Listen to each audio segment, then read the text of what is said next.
ဒီရာသီတော့မပြီးသေးနောက်ရာသီအတွက်ကြိုတင်ပြင်ဆင်နေတဲ့အာဆနယ်မင်္ဂလာပါဒီရာသီမှာချန်ပီယံစူပလာတွေရဲ့အနီးနားမှာရှိနေနိုင်တဲ့အာဆနယ်အသင်းကတော့ဒီရာသီတော့ကုံဆုံးခြင်းမရှိသေးပဲနောက်ရာသီအသစ်အတွက်ကြိုတင်ပြင်ဆင်မှုတွေစတင်လှုပ်ဆောင်လာခဲ့တာပါအာဆနယ်အသင်းရဲ့ကြိုတင်ပြင်ဆင်နေမှုတွေကအပြောင်းရွှေ့ကိစ္စရပ်တွေဖြစ်ပြီးအသင်းကိုခေါ်ယူမဲ့ကစားသမားတွေကိုစည်ရင်းပြုစုနေခဲ့ပါပြီအာဆနယ်အသင်းခေါ်ယူဖို့ပြစ်မှတ်ထားနေခဲ့တဲ့ကစားသမားစီးမှာအေဒီကိုတိုက်စစ်မှု Everest နဲ့ PSG တောင်ပန်ကစားသမား Gavarech Leia တို့ကိုပြစ်မှတ်ထားနေခဲ့ပါတယ်ဒီတိုက်စစ်မှုနှစ်ဦးဟာအာဆနယ်အသင်းလိုအပ်နေတဲ့နေရာနှစ်ခုဖြစ်ပြီးဒီဖြည့်တင်းမှုနှစ်ခုကိုသာလှုပ်လိုက်မယ်ဆိုရင်အာဆနယ်အသင်းကတော့ဒီရာသီထက်နောက်ရာသီမှာပိုမိုကောင်းမွန်သွားမှာပါအာဆနယ်ရဲ့ဒီရာသီအားနည်းဆုံးနေရာကဘဲတောင်ပန်နေရာတစ်ခုဖြစ်ပြီး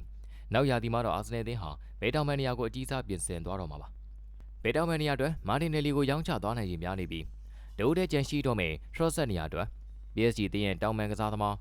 Kvaratskhelia ကိုခေါ်ယူသွားလိုနေတာပါKvaratskhelia ဟာအပြောင်းရွှေ့အတွက်လမ်းဖွင့်ပေးထားပေမဲ့လည်း PSG အသင်းကတော့ခါခါသေးသေးနဲ့လုံးဝရောင်းချသွားခြင်းမရှိပါဘူးKvaratskhelia ကိုခေါ်ယူမယ်ဆိုရင်ပြောင်းရွှေ့ကြီးကတော့မြန်မာနဲ့ပြောင်းရွှေ့ကြီးမျိုးအသုံးပြုသွားရမှာပါနောက်တဲ့နေရာဖြစ်တဲ့တိုက်စစ်မှုနေရာကတော့ Gyökeres နဲ့ Kai Havertz တို့ရှိနေခဲ့ပြီး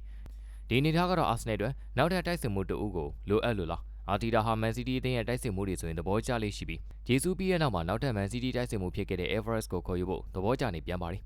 တိုက်စစ်မှု Gyökeres ကိုမခေါ်ယူခင်ကတည်းက Arsenal ဟာမဖော်ပြတဲ့ပြောင်းရွှေ့ကြီးတရက်နဲ့ Everest ကိုတွားရောက်ကမ်းလှမ်းခဲ့ပြီးအေဒီကိုအသင်းကပယ်ချခဲ့လို့ Gyökeres ကိုခေါ်ယူခဲ့တာလို့ဖော်ပြခဲ့ပူပါတယ်ဒါပေမဲ့လည်းအာတီတာအနေနဲ့နောက်ရာသီမှာကစားသမားကောင်းတွေထပ်မံခေါ်ယူခွင့်ရဖို့အတွက်ဆိုရင်ဒီရာသီမှာလုံလောက်တဲ့အောင်မြင်မှုတွေရယူပြဖို့လိုအပ်နေခဲ့ပါတယ်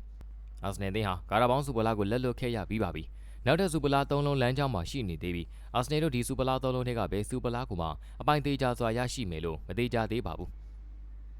အာဆနယ်အသင်းကတော့လိုအပ်တဲ့နေရာကိုတနေ့ပြီးတနေ့ပြင်ဆင်နေခဲ့ပြီးလာမယ့်ရာသီအသစ်မှာလည်းအသင်းမှာမလိုအပ်တော့တဲ့ကစားသမားတွေကိုပြန်လည်ရောင်းချသွားမှာပါဒီထဲမှာနောက်ခံလူဘန်ဝိုက်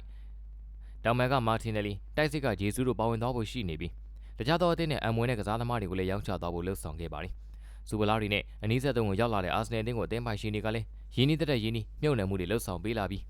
အာဒီတာလိုအပ်တဲ့နာမည်ကြီးကစားသမားတွေကိုခေါ်ယူပေးခဲ့တာပါအာဒီတာအတွက်မသေးကြတဲ့စူပလာလမ်းကြောင်းပေါ်မှာနီးရရာတို့ကနေလည်းပြုတ်သွားနိုင်ပြီးလက်ရှိအနေထားမှာအာဒီတာကြောင့်အထက်မရအောင်မရဖြစ်နေပါတယ်စူပလာသုံးလုံးလမ်းကြောင်းမှာပရီးမီးယားလိတစ်ခုသာရာခိုင်နှုန်းများနေပြီးကျန်တဲ့စူပလာတွေကတော့50-50သာရှိနေသေးတာပါအာဆနယ်နဲ့အာဒီတာတို့ပေါင်းစည်းမှုမှာအာဆနယ်အသင်းလိုအပ်နေတဲ့စူပလာတွေကရွှေဗီဒိုမျောတိုင်းဝင်းနေမှာလားဒါမှမဟုတ်ဒီရာသီအကောင်းဆုံးအနေအထားကိုရောက်ရှိသွားမှာလားအားကစားကြောင်းရာတွေကိုပရိသတ်တွေစကြတင်ဆက်ပေးတော့မှာဖြစ်လို့ကျွန်တော်ရဲ့ channel ကို like and follow လုပ်ခဲ့ပေးပါဦး